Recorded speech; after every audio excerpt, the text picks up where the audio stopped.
Yankee, go home! Again, an irate Hugo Chavez curses the USA. Here we see the thundering Venezuelan president on a bad day. This was 2 weeks ago. Chavez has been on the warpath since an announced U.S. troop increase in Colombia to combat drug trafficking. Latin America's socialist leader has felt threatened since his ally, Zelaya, seen here at an international meeting in Caracas, was ousted from Honduras. For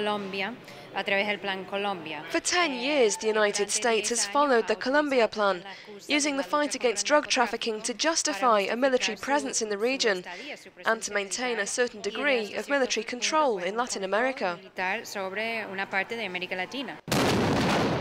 To contain what he calls the Yankee threat, Hugo Chavez has sought disputed supporters outside the country: Iran, China, and Russia. His socialist reforms in Venezuela have been widely criticized. One government seizure after another, a new law for more egalitarian education, media repression, the closure of close to 30 radio and TV stations, not to mention repeated threats against Global Vision TV. The president loves war against the media. He talks about the smell of war and of war against Colombia, but the war President Chavez should engage in is against delinquency, the war against corruption, hunger, inflation, daily hardships. Of course, some media outlets like us are very critical of him, but this is no reason to call us little Yankees, CIA. Almost every weekend, they are here. Anti-Chavez demonstrators who can no longer stand a man they call a dictator. But this crowd is not limited to upper-class citizens. Take these young people from the coastal region of Barlavento. Some people in poorer regions are disappointed with Hugo Chavez's term in office. Anger is growing because of reduced safety, higher cost of living, and corruption. We don't want Chavez anymore. We want to throw him out of the country because he wants to turn us into slaves.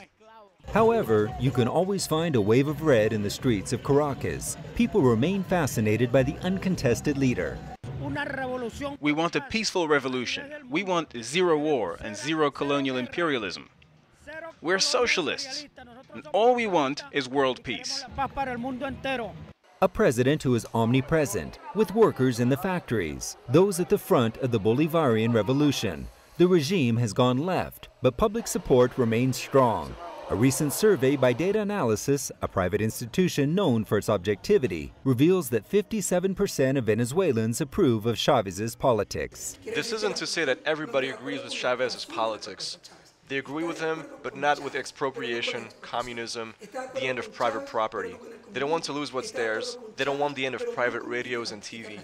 This means that Chavez has to create a false discourse to keep people happy. But how long can he keep that up? What's worse for those who hate Chavez, the president is a star outside the country, a star that attracts other stars. Here, Benicio del Toro, the actor from the Steven Soderbergh film Che, has accepted an invitation to visit the presidential palace, after Sean Penn or the director Oliver Stone. He would like to be Che Guevara or Fidel, but he won an election in a country with a lot of oil, that's all. He has too much oil and not enough history. For many Venezuelans, Chavez is only cinema.